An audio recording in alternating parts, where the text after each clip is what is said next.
Hello friends, आप लोग को MG24 क्लासेस में स्वागत है।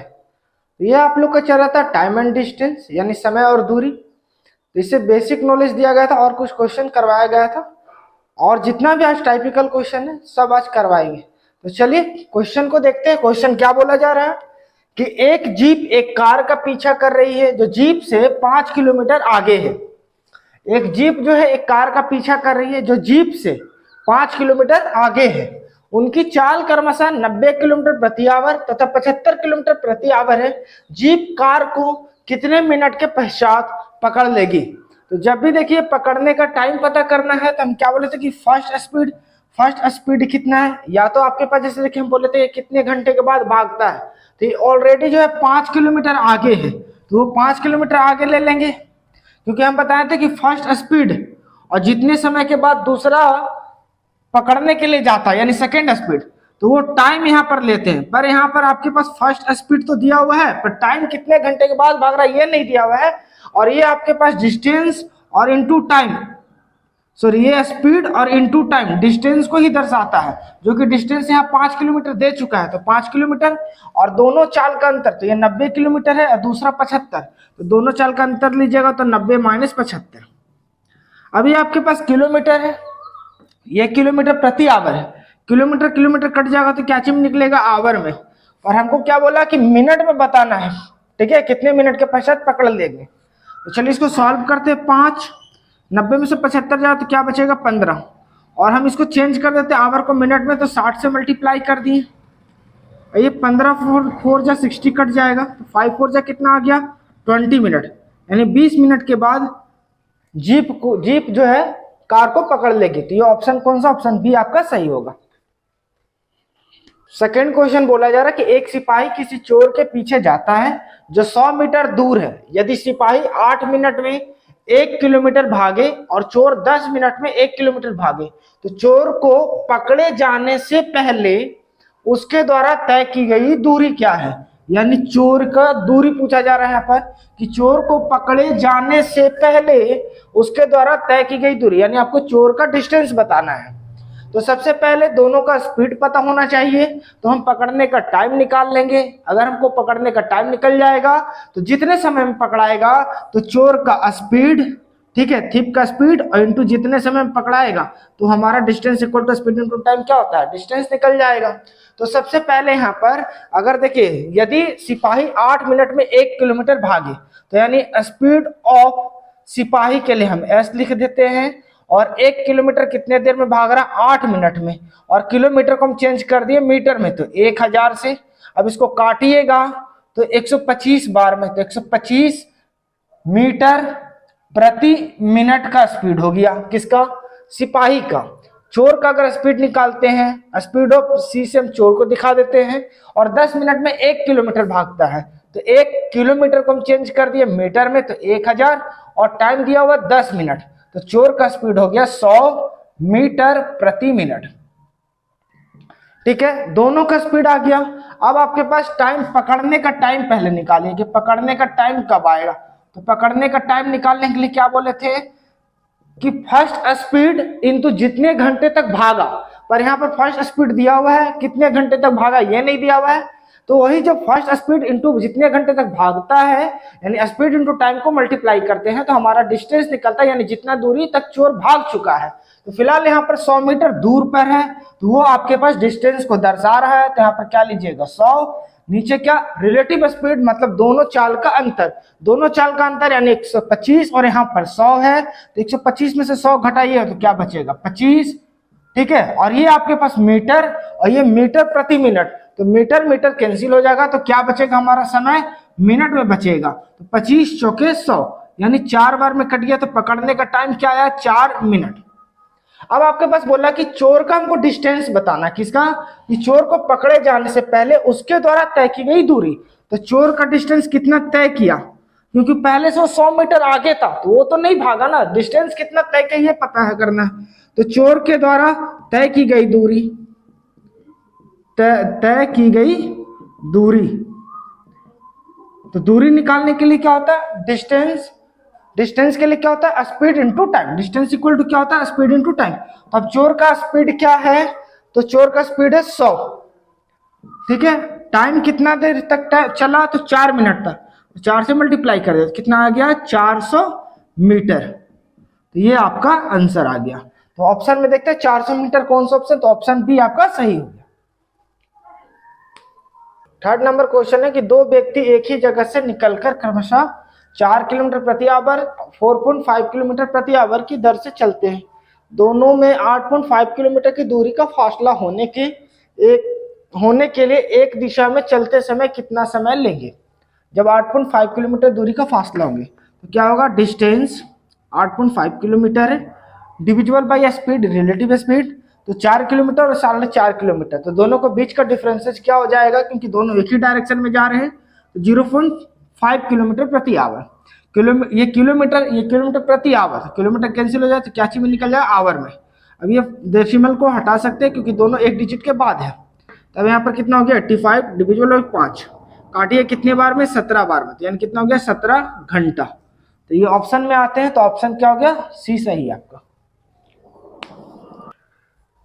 फोर्थ क्वेश्चन बोला जा रहा है कि एक व्यक्ति अपनी सामान्य गति का 3/4 गति से चलकर, मतलब पहले उसका गति क्या था, हम क्या बोलते थे कि अगर बोले कि आपका x/y गति से चलकर, तो ये उसके पहली की गति थी, और ये वाला ऊपर वाला क्या होता था, अब का गति। ठीक है, तो 3/4 गति से चलकर अपने कार्यालय अपने सामान्य समय से 20 मिनट देरी से पहुंचता है।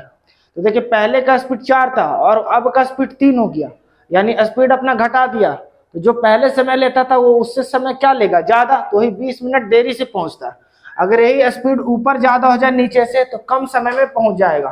तो तदनुसार उसका सामान्य समय कितना है, तो इसके लिए जो सामान्य समय यानी एक्चुअल टाइम या वास्तविक समय निकालने के लिए बोलता था, तो क्या आप लोग को बोले थे कि जो अब का स्पीड है वो लीजिएगा, कि दोनों का रिलेटिव स्पीड, तो 3 और 4 का अंतर कितना हो जाएगा, यानी 4 - 3, और कितने मिनट देरी से पहुंचा, तो 20 मिनट से मल्टीप्लाई कर दीजिएगा। तो अब आपके पास क्या हो गया, 3 × 20, 4 में से 3 जाए तो क्या बचेगा, 1, तो 20 या 60, यानी 60 मिनट में उसका वास्तविक समय था।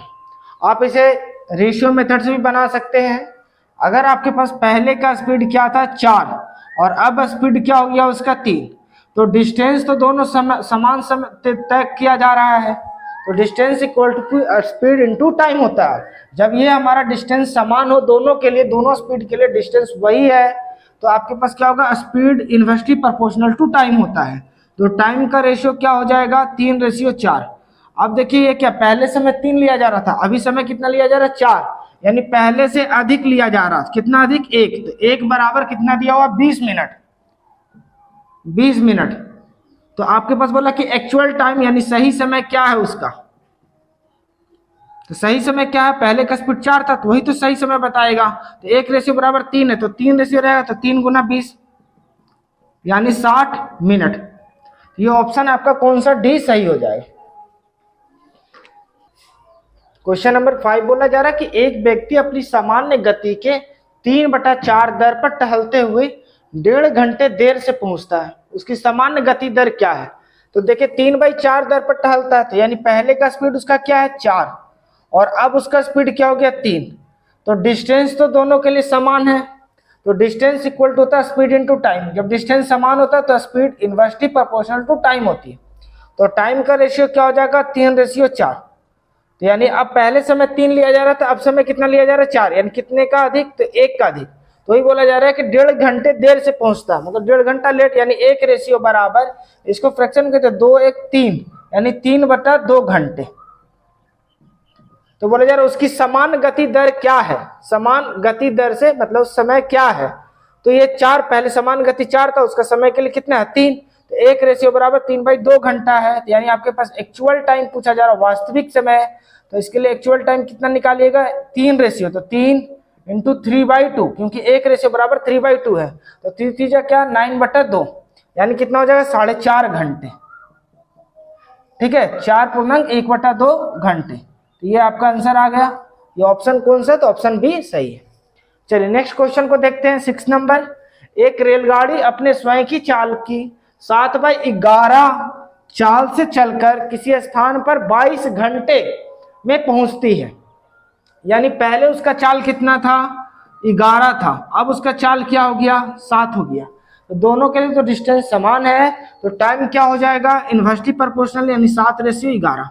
तो अब जो वो क्या है कि चाल से चलकर किसी स्थान पर 22 घंटे पहुंचता है, यानी ये 11 रेशियो बराबर 22 घंटे दिया हुआ है। 11 रेशियो बराबर 22 घंटे, क्योंकि 22 घंटे पहुंचती है, मतलब इस स्पीड से चल रही है, तो ये वाला समय पहुंच रहा था 11 बराबर 22 घंटे।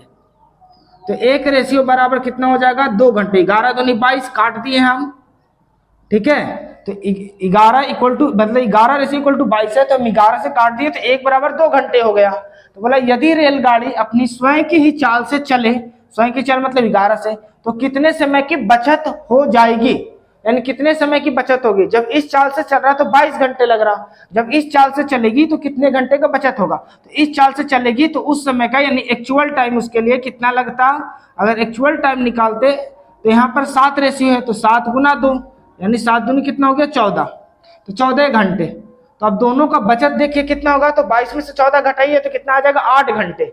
तो आप ऐसे घटा करके बोल सकते हैं 8 घंटे, या तो आपसे बोलता कि कितने समय की बचत होती, तो दोनों का बीच का डिफरेंस कितना था, तो कितने का डिफरेंस था, 4 घंटे का। तो एक रेशियो बराबर 2 है, तो 4 गुना 2 करते तो 4 दूनी 8 घंटे भी आंसर आ जाता, ठीक है, क्योंकि ऑप्शन सी आपका सही है। तो आप इसे स्क्रीनशॉट ले लें।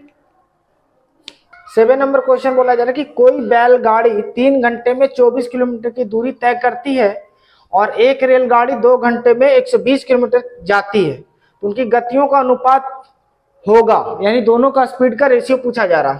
तो देखिए सबसे पहले स्पीड ऑफ बैलगाड़ी निकाल लेते हैं। तो स्पीड के लिए होता है डिस्टेंस बाई टाइम, तो डिस्टेंस कितना तय किया जा रहा है, 24, टाइम कितना ले रहा है, 3 घंटे, तो इसका स्पीड क्या हो गया, 8 किलोमीटर प्रति आवर, डिवाइड करते 3 से। अच्छा, जब स्पीड ऑफ रेलगाड़ी निकालिएगा, आर से डी नोटेशन दे देते हैं, 120 किलोमीटर 2 घंटे में तय करता है, तो डिस्टेंस बटा टाइम, तो क्या हो गया, 60 किलोमीटर प्रति आवर।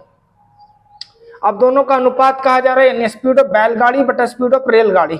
स्पीड ऑफ बैलगाड़ी कितना है, 8, स्पीड ऑफ रेलगाड़ी कितना है, 60। अभी देखिए 4 का टेबल से काटिए तो 4 दूनी 8 और 4 से काटे तो 15 चौके 60, यानी क्या हो गया, 2:15 उसका अनुपात मिला चाल का, गति का, ठीक है। तो ये ऑप्शन क्या हो जाएगा, ऑप्शन ए सही है।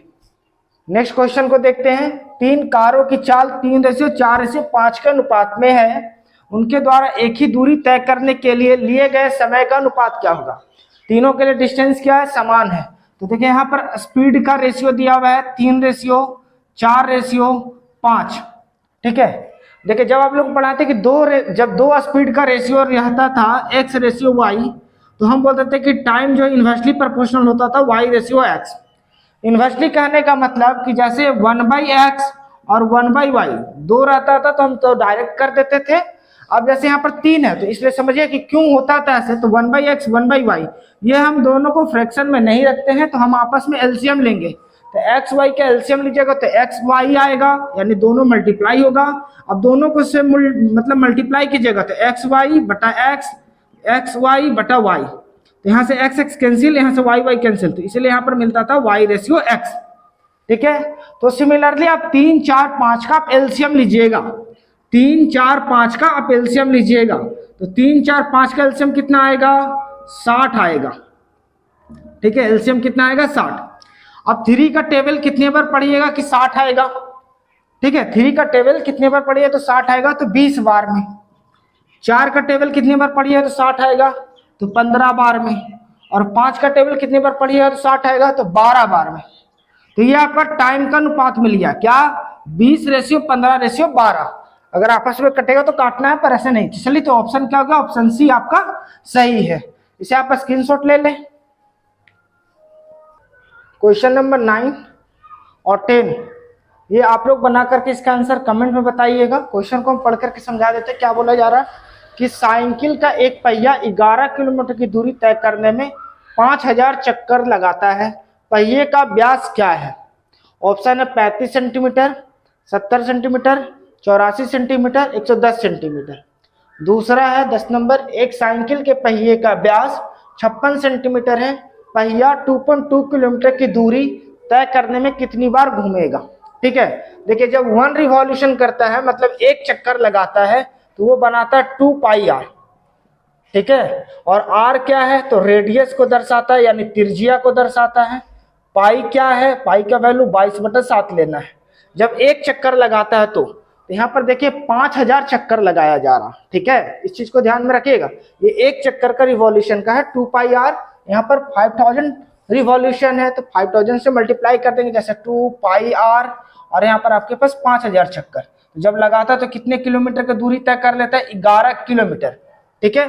अब देखिए आपके पास यहाँ पर रेडियस यानी डायमीटर 2r को हम d कह सकते हैं, d, और पाई का वैल्यू 22/7 ले लेंगे इंटू 5000, ठीक है। ये हमारा चक्कर लगा रहा, ठीक है।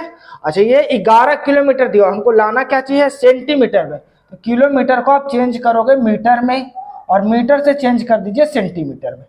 तो ये आपके पास क्या चीज में आ गया, सेंटीमीटर में। अब इसे आपको सॉल्व करना है तो देखिए 30 को काट दिए हम, 5 से काटिएगा तो 20 25 100, मतलब इधर आएगा तो डिवाइड में, और ये 11 दूनी 22 कट गया, 2 से काटिएगा तो 10 बार में।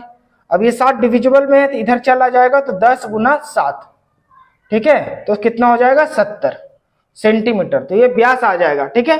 तो आप लोग इसे बना करके आंसर कमेंट बताना है। बस याद रखिए कि 1 रिवॉल्यूशन के लिए क्या होता है 2πr। तो ये दोनों क्वेश्चन बना करके आंसर कमेंट में बताना है। आप इसे स्क्रीनशॉट ले ले, और आप लोग को वीडियो कैसा लगा ये भी कमेंट में बताना है। अगर वीडियो पसंद आया तो आप वीडियो को लाइक करें, और अभी तक चैनल को सब्सक्राइब नहीं किया तो कर ले, साथ ही साथ बेल आइकन को भी दबा ले कि हमारा जो भी वीडियो अपलोड हो आप तक नोटिफिकेशन मिल सके, और अपने दोस्तों में इसे ज्यादा से ज्यादा शेयर करें। नेक्स्ट लेक्चर में आप लोग को रेल से स्टार्ट किया जाएगा, यानी ट्रेन।